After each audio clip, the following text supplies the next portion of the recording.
part of the longevity industry, which you may or may not know anything about.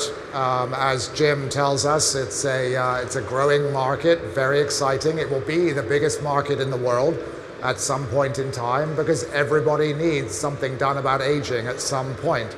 And if you take nothing else away from what I have to say today, just remember that the name of the company is the way you should look at efforts in creating greater human longevity.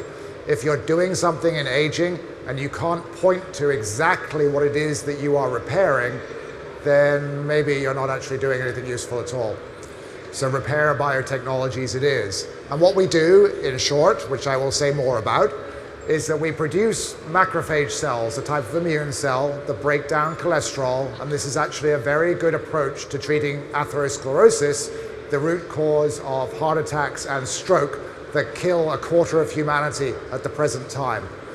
The goal is to reverse it, which cannot be done at the present time. So, skipping over the blurb, in short, we're a preclinical biotech company. We've been around since 2018 or so. We take a different approach to atherosclerosis. I'm sure that everybody here knows, oh, I have blood cholesterol. It should be lower than it actually is because otherwise I'm going to die sometime. And that's because we've had 30, 40 years of treating atherosclerosis this way. And that 27% of everybody dying in the world because of atherosclerosis, that's in the environment in which everybody who can be treated is treated. There are several forms of atherosclerosis. Some of them are genetic in origin and they happen much more rapidly than for the rest of us. And those people are in bad positions because the drugs that can treat people to reduce and slow down the condition now just are not that effective in those cases. So we produce a cell therapy. We are working on putting it in mice at the moment. And the goal is to aggressively reverse atherosclerosis in its late stages, to take the blockages in your arteries and get rid of them, not just slow down their growth. So ultimately, this is a 10 to 20 million person market worldwide if you just go after the people who are the highest mortality, the next 10 to 20 million to die in the next year or two. If you can reduce their mortality, that's a reasonable goal to get rid of the lion's share of that quarter of everybody who dies due to this condition. So this pretty little picture is an example of one of many pretty little pictures that says, you guys are going to get a buildup of fatty dead cells and gunk in your major blood vessels and every other blood vessel, by the way. And at some point in your life, when you least expect it, one of these things will rupture, or it will cause a blockage, or the blood vessel will break and cause a hemorrhage. And if you're lucky, you just have a non-vital part of your body disabled. Normally, you just die. And this happens to a lot of people, 27% directly. And you have these narrowed, weakened arteries that contribute maybe another 10% of mortality by causing heart failure, by leading to dementia, all these other fatal conditions. So, I don't like to stand in front of people and say, hey guys, you're going to die. But at some point, somebody has to say that because the present standard of care does not stop this from happening. So why does it happen? So we have macrophage cells. They're an innate immune cell. They run around your body. They dive into your blood vessel walls and try to repair them when they find that there's damage. And when you're young, this works great. Young people don't have atherosclerosis. Macrophages dive in, get rid of the cholesterol that's dumped into your artery walls, and good. When you're older, you're inflamed, you have oxidative stress due to various other problems of aging, your macrophages don't work as well. They get overwhelmed by the cholesterol, and that leads to a feedback loop wherein once you have a plaque, it's full of dying macrophages that are saying, help, help, send more macrophages. So it just grows, and eventually it ruptures, and you die. This is going to be a common theme throughout many of these slides, by the way. Presently, the industry is utterly fixated on LDL-lowering cholesterol, drugs that lower LDL cholesterol. LDL is just a particle that carries cholesterol around the body. It's made in the liver, gets stuck onto LDL particles, shuffles out into the body to where it grows, where it's needed. Cells don't make cholesterol. They don't destroy it. They just grab it where they need it from the stuff that's being carried around the body. So the original good idea was, wait, maybe if we lowered LDL cholesterol, it would help us reverse this condition, which was a good idea, except it doesn't work. All it does is slow it down just a little bit, because once you have a plaque, once you have this lump of cholesterol and toxicity in your artery, it will just keep growing. It doesn't matter how much blood cholesterol you have. So the best that these drugs can do, 20% reduction in mortality, give or take. And a lot of people believe it's a lot less than that. There are studies in which the number is 0. Now, they're still producing these drugs because now we have an industry and we have regulators who have LDL cholesterol as the target for therapies. Never mind that it's not the correct target if you want to cure this disease. So the easy path is just to keep producing more LDL lowering drugs. And you can make a lot of money doing this, a lot of money, but you're not saving lives. And that is because your burden of mortality basically scales by how much plaque do you have in your arteries. How blocked are you?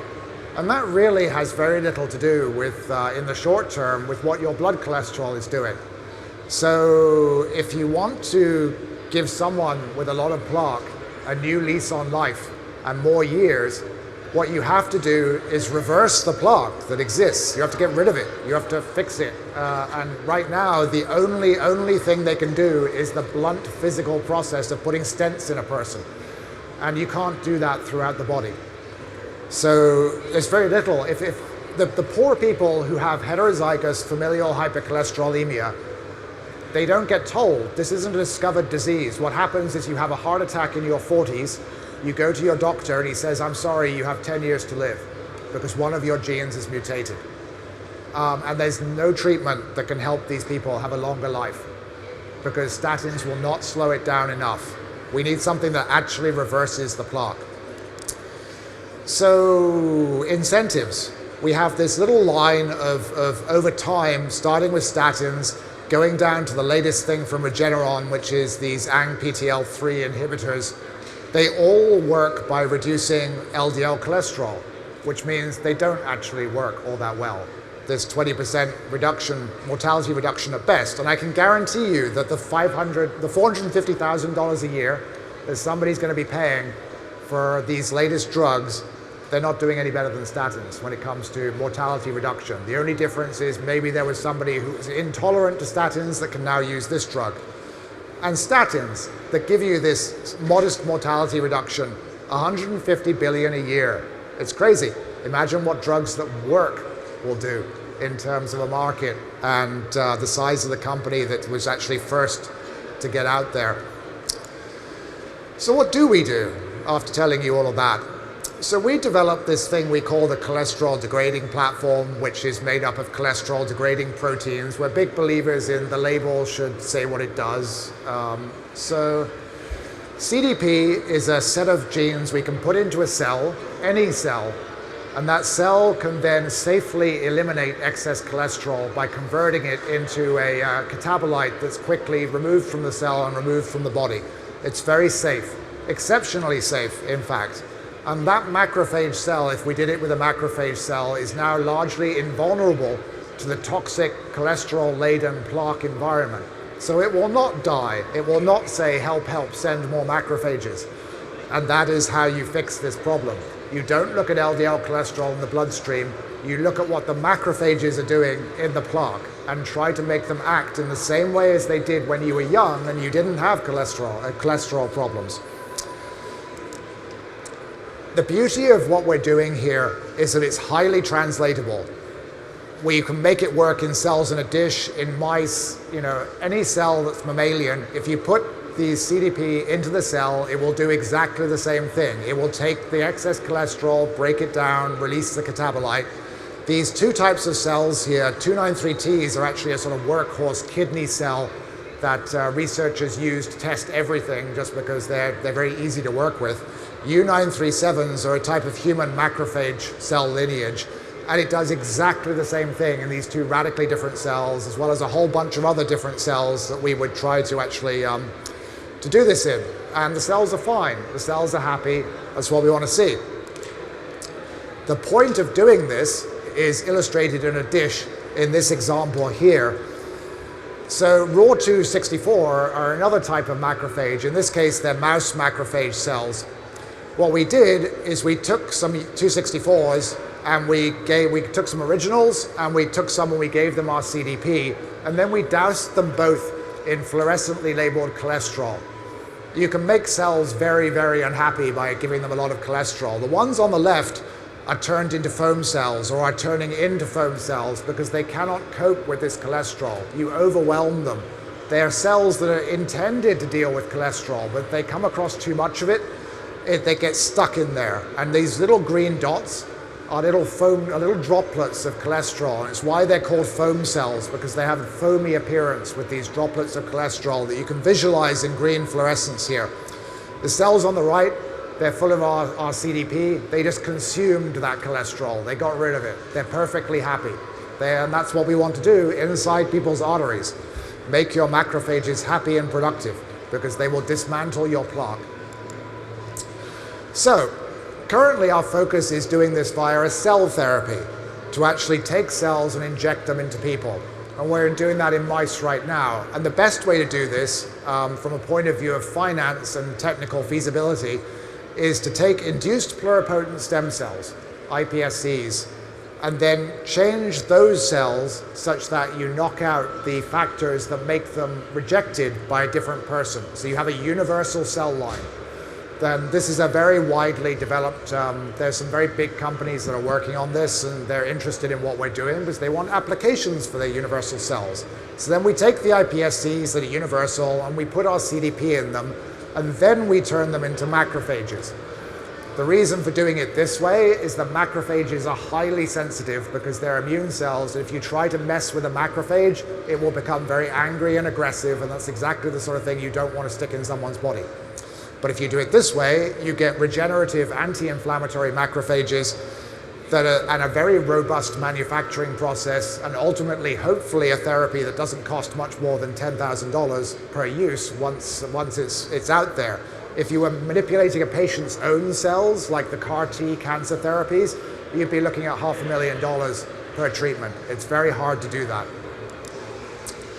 So the M2 part is important to mention for the investors in the audience. Macrophages that are M1 are great for cancer because you want really aggressive cells going in there and attacking your cancer. But if you're doing anything regenerative, you want the M2 type of macrophage. And there's a great desire in the research and development community for people who can produce M2 macrophages to order because there are many uses for them outside of the one we'd like to put them to. So it's a valuable part of our company that we work on this and that our technology aids us in doing this. And of course, one has to say, put up some science here to show that we're actually doing science and making things, we're legit. You measure your cells after you've differentiated them to say, do we have macrophages? Are they doing macrophage things? Are they right? And more to the point, are they M2? Are they anti-inflammatory? Are they regenerative? And yes, they are, because they have all the right markers. And that's really what you should take away from this slide is it's complicated. We're doing the right thing. We can show that the cells we produce are viable and useful, and then we put them into mice. The current stuff, this is what we're doing right now. In fact, 2 days ago, I was sitting down with slide scanners looking at slices of mouse hearts as a part of evaluating some of the outcomes of these studies that we're doing. But this in a nutshell, we manufacture these cells from mice that have ApoE knockout, which makes them very prone to atherosclerosis. So you get them fat, they get blocked arteries, then you go treat them with very high doses of this therapy because it's a very safe therapy. We're actually yet to find any point at which we're causing toxicity for these animals. And then we'll let you guys know when we produce the results, which will hopefully look like this, where you have less atherosclerosis over time. Now, our prototype work we carried out using gene therapy rather than cell therapy. In this case, we used AAV, the adeno-associated virus, as a vector. And we gave mice a very high dose of this, an exceptionally high dose. 10 to the 12 viral particles is up at the top end of what you can give to mice with a systemic injection. And the best part of this is that there are absolutely no side effects at that level of dose. This is actually a safer therapy than statins, frankly. So we gave mice this thing, and on the left there, these are actually cross-sections through the aortic root at the top of the heart, where plaques form most aggressively. The red is, the little fiddly bits in the middle are actually the valves in your heart, and the red is staining for lipids, for cholesterol, and that's where the plaque is. So you can visually see that the treated mice are much better off, and this is a reversal study. These mice were actually equally bad. And then we treated them once with a gene therapy to express our CDP throughout the body, wherever it goes, and it gets rid of an awful lot of plaque in many of these mice. In fact, the average outcome is a halving of the lipids in your plaque, so reducing the softness and the vulnerability of these plaques and making the situation much better, reducing the mortality.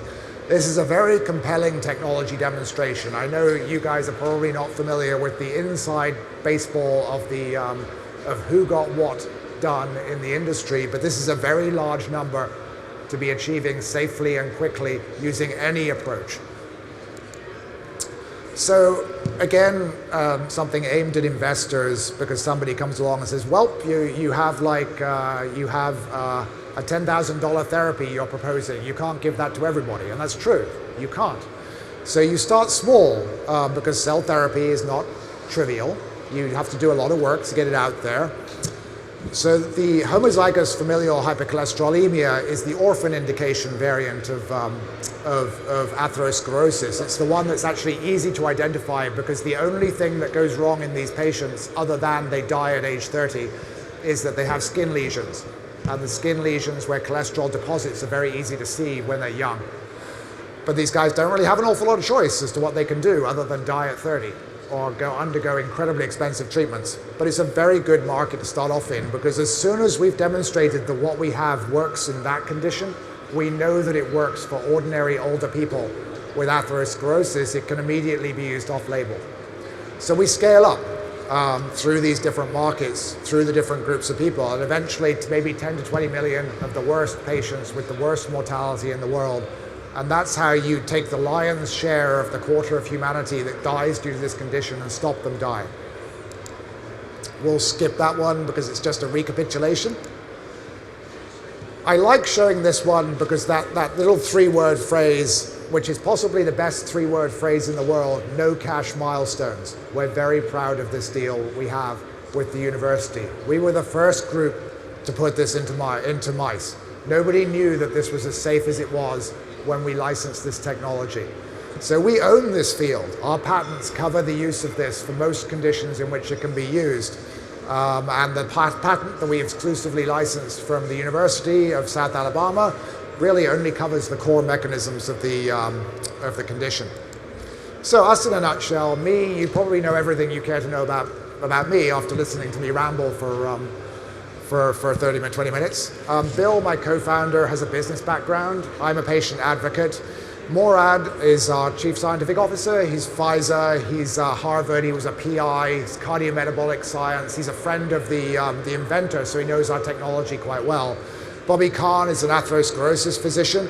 And I should say his co-founder was a very noted figure in the atherosclerosis community. It was on our scientific advisory board until he died untimely at the end of last year due to COVID, which is a real blow. He was a tremendous fellow.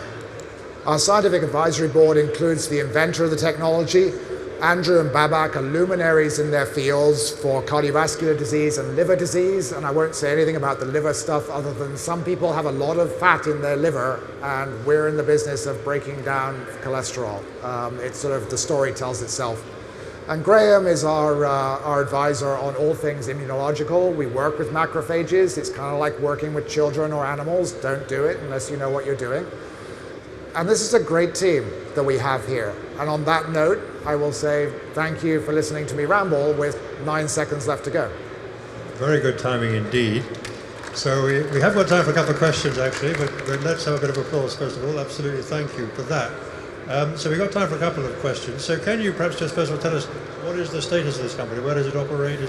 What's its No, we're actually in upstate New York. We're at preclinical stage, which means that we would expect to go into human studies. Let's say end of 2023 would be where we would start a phase 1/2 for homozygous familial hypercholesterolemia. Before then, we need to partner with cell therapy companies. We have some things to tidy up with the work we're doing. We need to finish our mouse studies, show that we are as impressive using cells as we are using gene therapies, and then we go. We're currently raising a safe note round, and anybody who's interested should come talk to us, and we plan to raise an A round at a stupendous valuation sometime later this year. Okay, so I was going to ask you where the funding comes from, but you've kind of answered that. Yeah. So, and this company could be very big, I mean, if it all works... We think so. I think if you look at the comparables, this industry is incredible, by the way. If you look at Verve Therapeutics, they went public. They do something that's objectively worse than ours. They're just lowering LDL cholesterol. They're only trying to treat heterozygous familial hypercholesterolemia because their delivery technology doesn't work with the homozygous variant. And they went public with no human data, with only animal data, and they're worth $1.5 billion. And that's crazy. If we're more akin to maybe a Moderna, if you look at, we have a platform, it can be done, many things can be done with it. We'll be a $10 billion company before you know it. It's enormous big space. And we hope that our first tech demonstration in humans will be shortly followed by every big pharma company realizing that they have to run a program to break down cholesterol, at which point the floodgates will open and the original goal will be achieved. And to remind you, the original goal was not to make a stupendous amount of money for everybody, that will happen. The original goal is to stop 27% of humanity dying from this condition and break the focus on blood cholesterol that is hampering development towards that goal. And that's really that in a nutshell.